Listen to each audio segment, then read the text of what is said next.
Takže po přestávce vás vítám zpět v sále, v aule.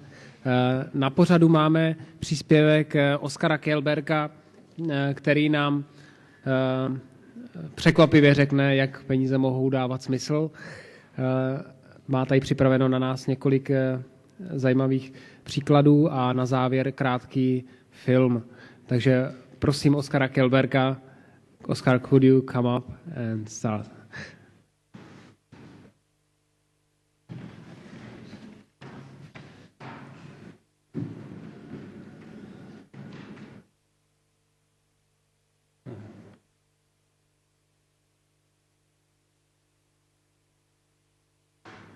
It was this one. Hello, everybody. I suppose I'm here because I have been working for a long time with a bank in Sweden called JAK, or JAK. And I joined the bank rather early in the interesting development of that bank. So I will tell you about part of the story of how this developed into a bank, because it wasn't a bank from the beginning. The story began actually in Denmark in 1931, and the most important people were a surveyor, Christensen, and an author, Hollenberg, who they wrote a book.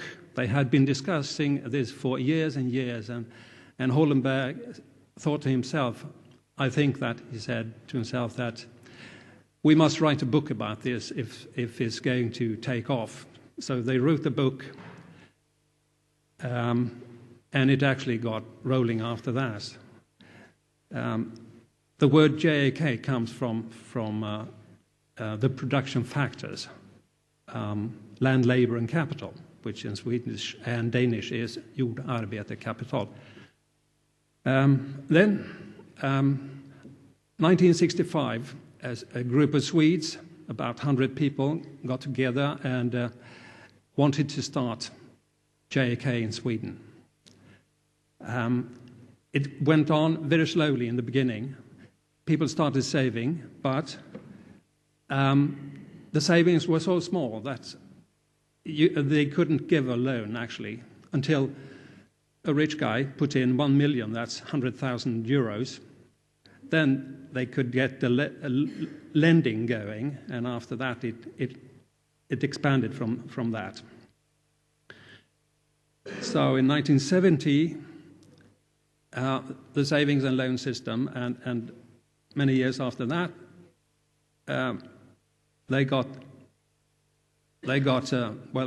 it working. In 1990, we had a financial crisis in Sweden because we had deregulated many sectors, among them the credit sector in Sweden. So during a period, the rate of interest got very high, and suddenly JAK was observed by the media. And that led to a lot of members coming to the association, which was a non-governmental, non-profit organization, NGO, and they saved a lot. So then it really took off. I joined in 1993, and that year we decided to become a cooperative, which is a better law to work under.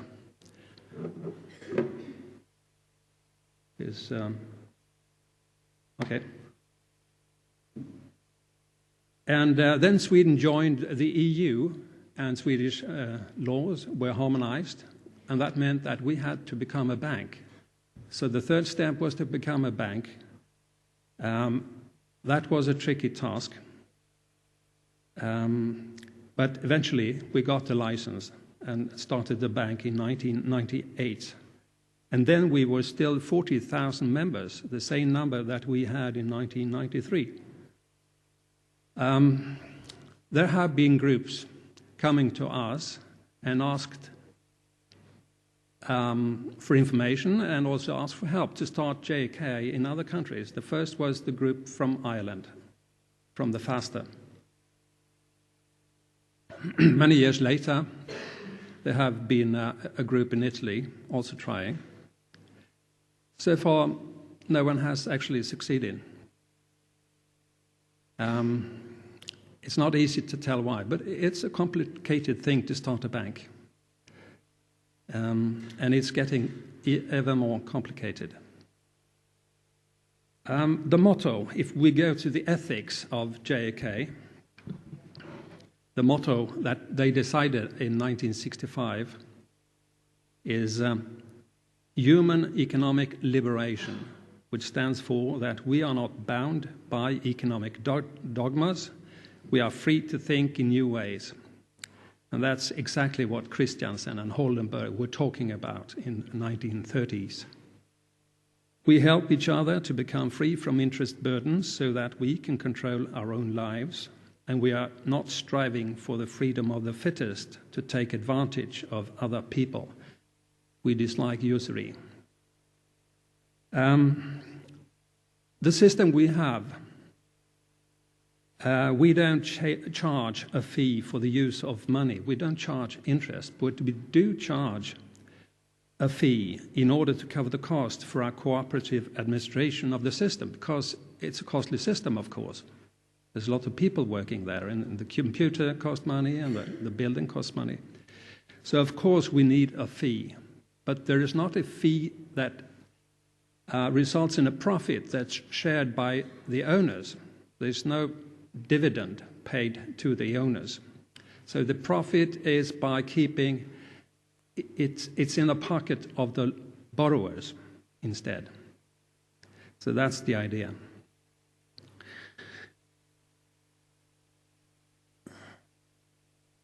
If I want to move this, okay. Help you? Yeah? Okay, I get it. Now, a little more about how JK works. JK is a banking and finance business. And that means it's two things. This is the way the law is structured. It's harmonized within the EU, but it differs from country to country, as the gentleman there said. But I think it's rather similar between countries in the main principles. So we have banking businesses and we have financing business, and this can be within the same bank. We still call it a bank. And banking business includes two things. It includes payment through general payment system, and it includes receipts of funds. And funds that is a vista money, that is that you can take out at short notice or no notice at all. You can get it at once. That's what a bank does. Financing business, that's a business with an objective to receive repayable funds from the public. It doesn't have to be a vista money. It's just receiving money and fund it. And the second thing, to provide bank credit. And that, of course, generates debt for those who get the credit. So you need, according to the law, a license for doing both things. There is an exception for electronic money, and there is an exception for the provision of payment services. And these rules have developed lately because the evolution of new financial businesses. You can buy a card from the communication system in your city, and you can fill it with money and you can pay it on the bus with it, for instance. Or you can go to a betting office, is it? And transfer money. So there was a plethora of new financial types of businesses developing. So the law had to be adjusted to that, and it made it more complicated. You also need a license for financing, but a license is not needed for financing business operated by a bank. It already has a license. It's not needed for a company that provides financing in connection with the provision of the services offered or goods manufactured or sold by the company itself. This type of financing is what many companies nowadays do. IKEA, for instance. You don't need a license for shareholding companies if they do it very seldomly. And you don't need it for small cooperatives. In Sweden, it's small if it's not more than 1,000 members. JK is also a bank, which means that there are rules for solidity and liquidity, there are rules for risk management, there are rules for credit checks. You mustn't lend money to somebody unless you have checked that he can repay the money, and you must also have a guarantee if he doesn't. JK is a cooperative bank. Only members can get a bank loan, can get credit, because it is a credit. Annual membership fee, and of course you get a magazine, as usual. We also, in JK, have quite a lot of member activities, both national courses and meetings, and we have local branches that have a lot of activities too. But they don't do banking or financing. That is all done in the central office. And also, JK, and that is what makes it different from most others. It's a savings and loan system. Members are obliged to finance their own loans. Means that most members start saving before they ask for a loan. They don't have to. They can become a member and get a loan at once. In that case, they have to start saving at once. And that means that every time they repay part of the loan, they also make a deposit. They do a saving.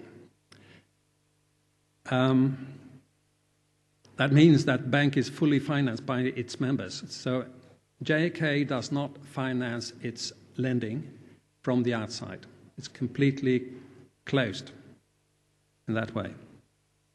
Members get saving points when they save, and they consume these points when they are in debt.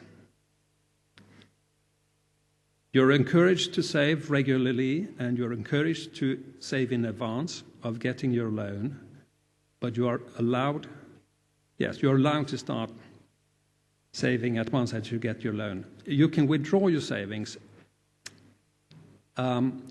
when there is a balance, when you have a net savings point. That means when you are in debt, you consume saving points. And when you have repaid the loans, you might not be on the net side. You might have negative savings points. In that case, you mustn't get your savings until there is a balance. So the sum of time times the money on the account must equal the sum of the time times the money that you have been in debt. That's the way we count saving points. It's a bit tricky, but that's the way it works. Now, I will talk more about the bank legislation, but since this conference is about, the aim is to get a process started that leads to something where you can save in an ethical manner. It might mean starting a bank. And maybe this is not a good time to start a bank in. And the reason is that the time is very special since we have had a growth society from the time that we began to explore the fossil fuels. It made it possible, in combination with the credit system, to have annual high growth rates. And we've had that for over 100 years. And that means that we have built a society, we have built capital, buildings, factories, infrastructure that is dependent on the steady flow of cheap fossil fuels, cheap oil. And not only steady flows, an expanding flow. But now we have passed the peak oil. It leveled out in 2005. And it will eventually decrease. So we have reached the end of the growth, and we are entering the era of transition to something else. And that means that the capital structure that we have, that is so dependent on cheap oil, will lose its value. That in turn means that the banking industry is facing an enormous problem. It will probably continue to crash because that's what it has been doing since 1998. I just want to say that because I do think that the golden age of banks is over. It doesn't mean that there will be no room for banks or no room for local banks. Of course, there will. But there will be complemented by other types of financial organizations. Now to this. Now, I want to tell you a story from Sweden. It could happen anywhere, of course.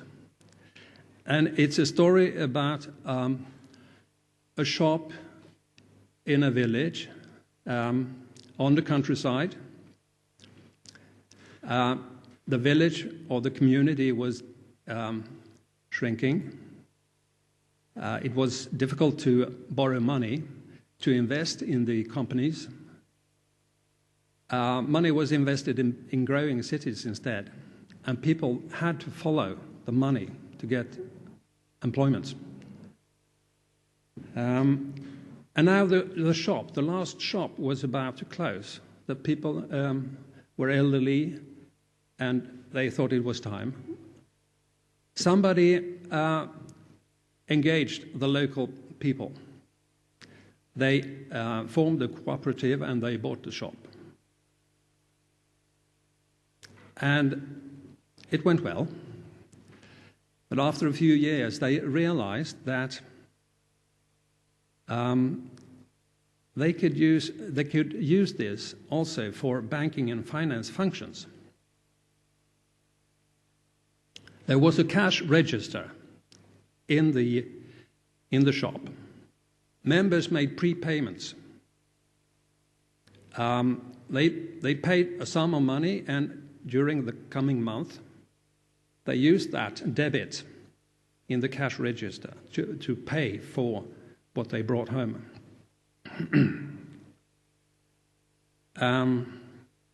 So they had some start of a banking business, actually.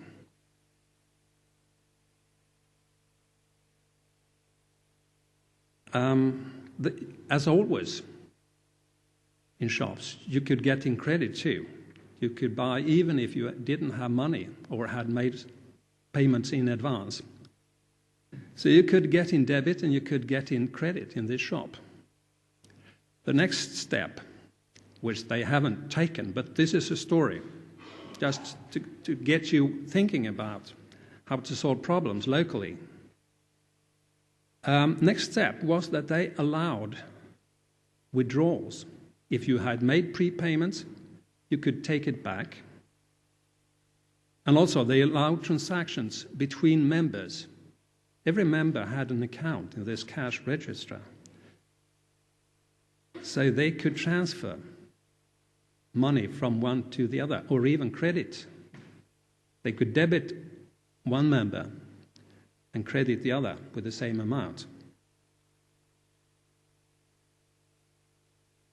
So,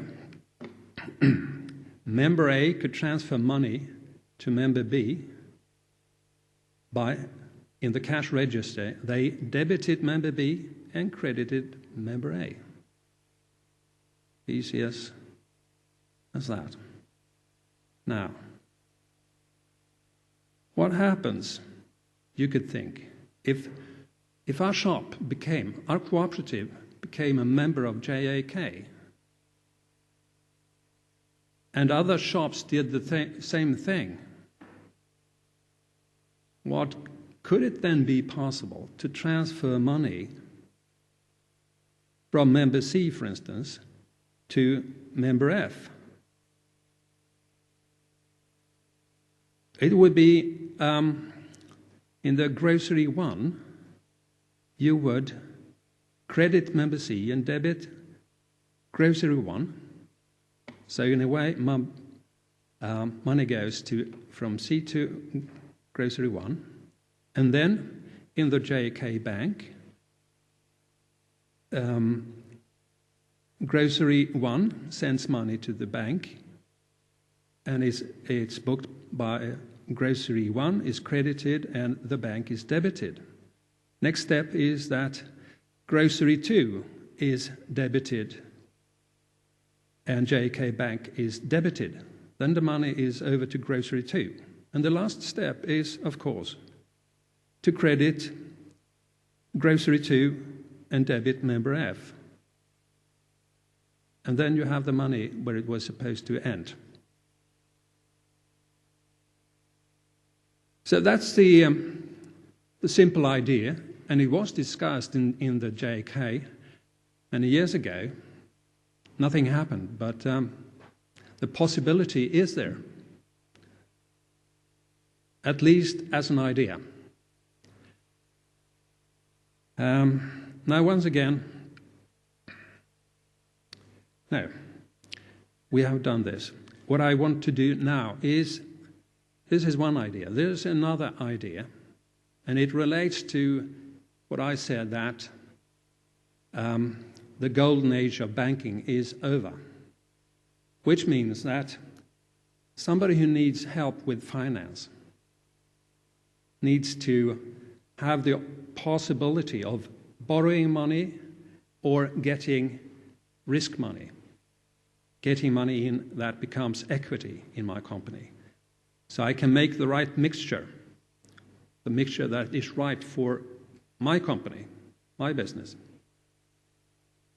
In Sweden, we are, at the moment, creating local investment companies. It's like making payments peer-to-peer. But the difference is that there is a middleman. There's a local investment company between the two peers. The first peer is somebody in the local community who wants to save and support another, a company in the same local community. Perhaps somebody he knows very well, but he doesn't want to put his money into that company. And the company doesn't want a lot of people from the community becoming owners in his company either. So for that reason, we need a middleman, a local investment company. And now I want to show you a short film about this. Ten film je v angličtině, takže nesundávejte si sluchátka.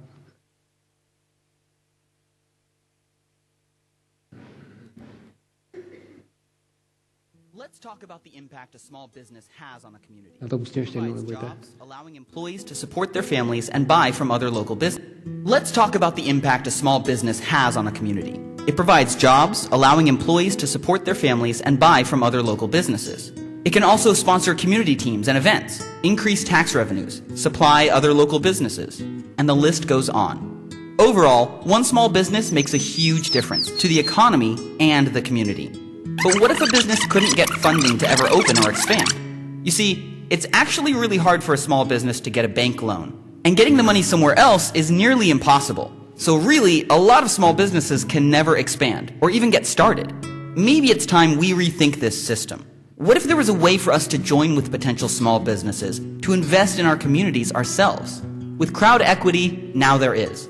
Crowd equity has created a platform that enables you and your community to come together to fund local businesses. Here's how it works. Your community forms a local investment company.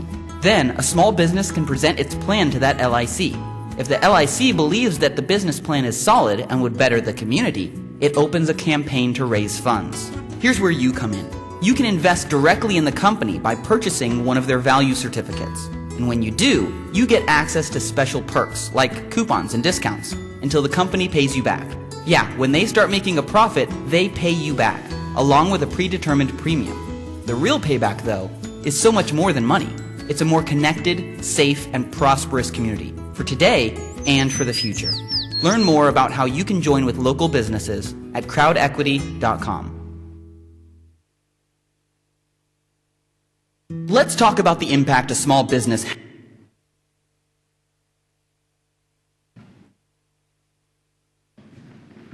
So that was two ideas of how you can do it. The second idea, it builds on the concept of debentures. Debentures is not a loan, and it's not like buying shares either. It's putting money into the middleman, and the middleman puts money into the company, the business, and the rules for the debenture is that if it goes well for the company, then you get your money back plus something extra, depending on what you have agreed. So there you have two ideas to work with. Finished?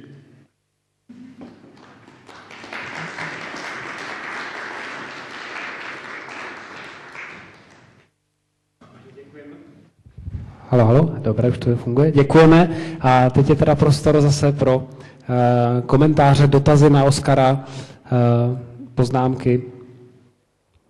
Někdo chce rychle reagovat? Ten konec byl náhlý, že?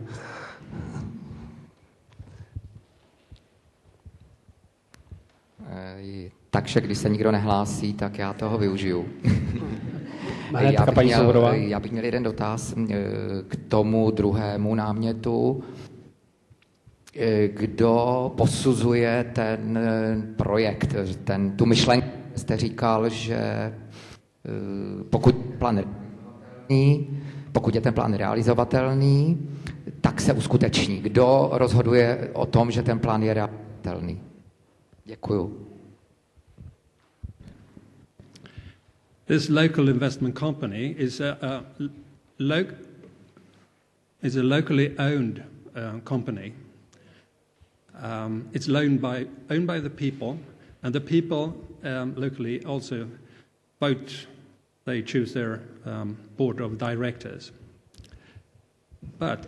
So the board of directors assess different propositions from companies. But also the savers in the community, they do the same thing, because when they go to the website where they can fill in the forms, they have a choice and they do their choosing.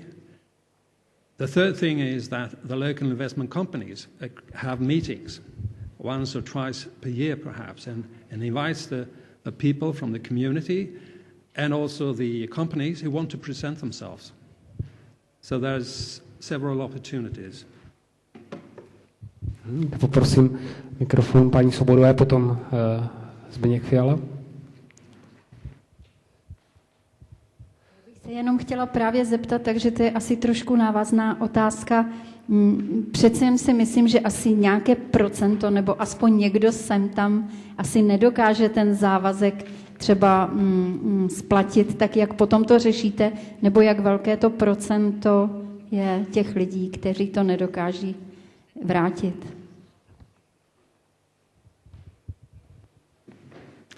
We don't know.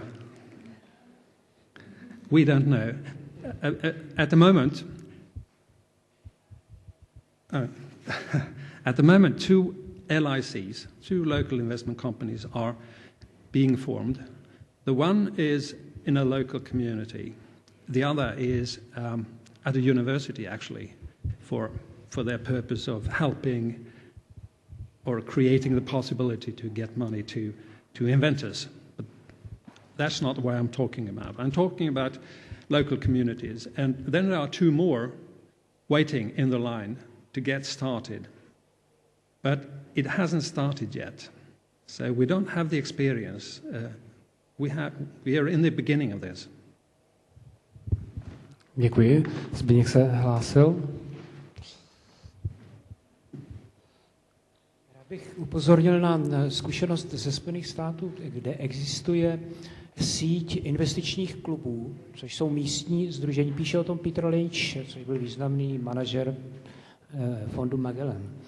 A tam to dělali tak, že ty kupovali akcie existujících společností, scházeli se jednou měsíčně, každý měsíc investovali nezávisle na jakémkoliv cyklu a rozdělovali si povinnosti analytiků. To znamená, každý člen dostal přidělenou jednu z těch společností, ke které si kupovali akcie a prováděl analýzu a debatovalo se o tom.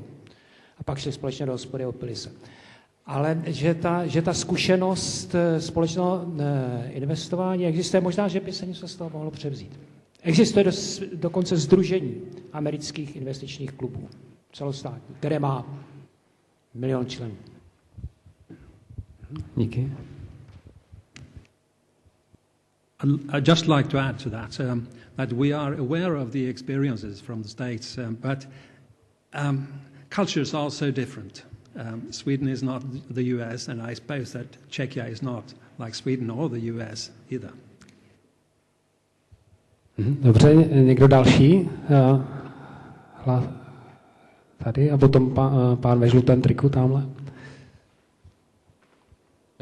Děkuji, Ondřej Marek, Univerzita Karlova. Chtěl jsem se zeptat, chápu to teda správně, ten koncept, že je něco na způsob, jako je Kickstarter nebo podobný crowdfundingový aktivity s tím rozdílem, že je to zaměřený na lokální úroveň a je tam navíc ten prostředník, ten middleman, který vlastně zajišťuje jakousi takovou kredibilitu těch projektů, které tam jsou, že tam vlastně jakoby navíc dává tomu nějakou důvěru? No, you're right.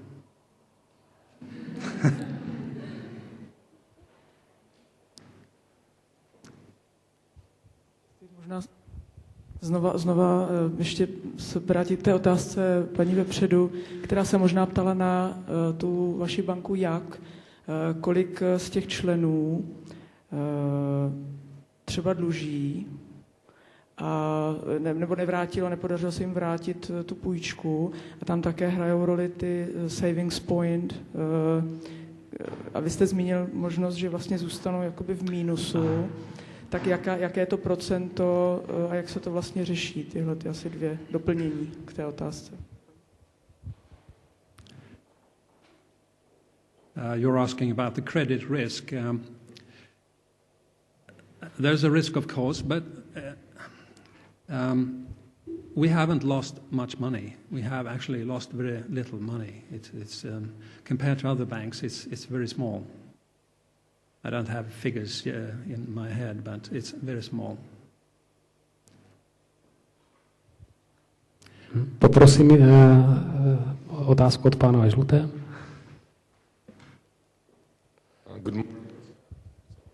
Můžete česky, je to lepší zachovat ten systém tlumočení, ale do mikrofonu, prosím. Tak já bych se vás rád zeptal jednu ekonomickou, jednu geografickou otázku ohledně toho systému. Chápu-li to dobře, tak jako legislativně je to naprosto nezávislé jako na tom peněžním multiplikátoru, vlastně, kdy ten systém nevytváří žádné nové peníze. Jste říkal, že ta banka je vlastně banka, jak je jako closed systém, uzavřený systém, ale řekněme, že jako v teorii je i jako národní legislativě jako ten systém může být taky, řekněme, uzavřený, ale právě díky tomu multiplikátoru vytváří nové peníze. Tak jestli tady tohle je vlastně jiné. A ta druhá geografická je o jako spatial distribution, o česky. A děkuju. A o důvěře lidí, jestli v té bance, jestli můžete říct něco o těch členech, jestli jsou spíše jako z menších komunit, nebo jestli jsou z větších měst. Švédsko je poměrně jako atypická evropská země v tom, že je velmi velká na počet obyvatel a lidé bydlí často jako v menších komunitách a naopak jako velké města na jihu, tak jestli můžete něco k tomuhle dodat. Děkuji.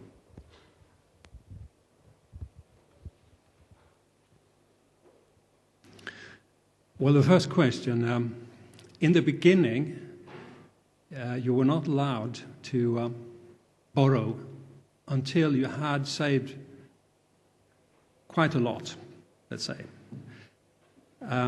That means that the saving comes from work that you have done and got paid for. You have consumed some and you're saving some of it. Many years ago, though, we changed the rules so that you could actually, as I mentioned, get a loan the first day you became a member. And in that case, you're supposed to make the saving during the repayment period, so they end at the same time. And that also means that approximately you are saving from your work. And in that way, it differs. JAK differs in that way from other banks who doesn't care about if you have been saving from production that is already done, from work that is done. There's a difference, yes.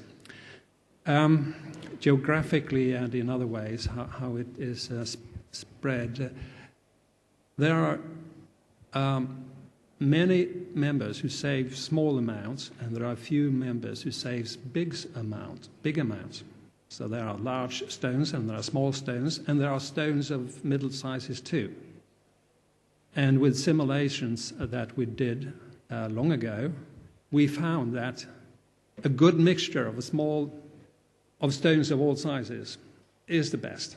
You need the big stones, you need a lot of the small stones, and some of the middle stones too, in order to get this system, to get the dynamics to work at its best. Of course, it's spread over the country and it has concentrated parts, depending on where we have groups, branches, local branches that have been active. So that's the picture. Tam byla ještě otázka jedna dole a poprosím poslední pak kolega zde, protože čas se nám blíží pro další příspěvek. Jenom připomínám, že během oběda a večer budete mít příležitost s našimi hosty ještě pohovořit k tomu ještě za chvilku, takže prosím. Dobrý den, Radek Halamka z Karlovy univerzity. Já mám 3 mini otázky. Jestli byste mohl přiblížit blíž saving points, mně to přijde, nebo jestli se to neblíží vlastně svou podstatou nějakému úroku, i když se to jmenuje tak, jak se to jmenuje. Pak co děláte s volnými prostředky, které nejsou zrovna půjčený do té komunity, a jestli máte nějaký risk management, pokud zase s těma, jak vlastně děláte risk management, jestli se chcete zaměřovat na tu komunitu. Díky. Oh, that was only one question.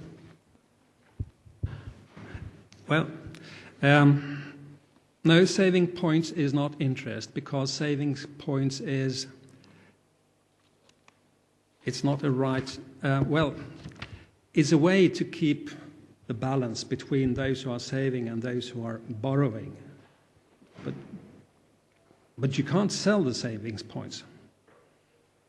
You can't make money of them. The only thing you can do is to get a loan.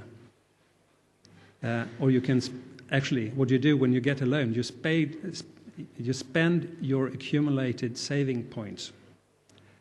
And the size between the loan and your saving is also calculated with the help of saving points. So no, I don't agree. It's not interest. Můžete ještě zopakovat ještě tu otázku?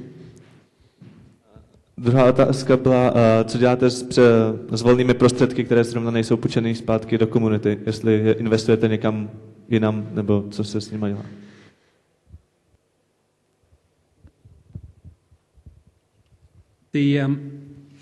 The fee is calculated, so it covers the cost and development cost of the system. So there is nothing. The fee is kept low, so if it goes well, you get cheap loans, but there is no dividend paid out to the owners. Já myslím, že ta otázka, Oskare, byla trošku jinak myšlená. Pokud zůstává bance přebytek úspor, přebytek peněz, které lidi do té banky vloží a nemá vydáno dostatek na úvěrech, tak co dělá s tím přebytkem? To byla otázka, myslím.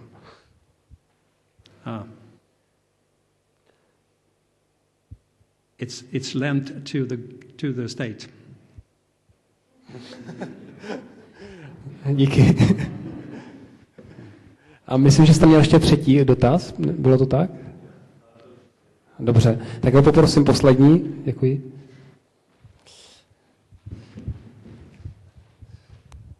Tak já děkuji ještě jednou. Schlossberger, Vysoká škola finanční a správní. Já mám 2 otázky. Kolik má jak zaměstnanců? A druhá otázka, pokud je kladný hospodářský výsledek této společnosti, jak, banky jak, kam se investují tyto peníze?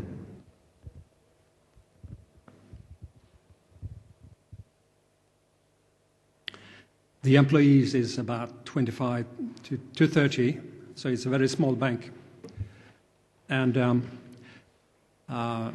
about 20 of the 25 is working with the system, I mean banking and saving, and the other is supporting the local activities centrally and in the local branches.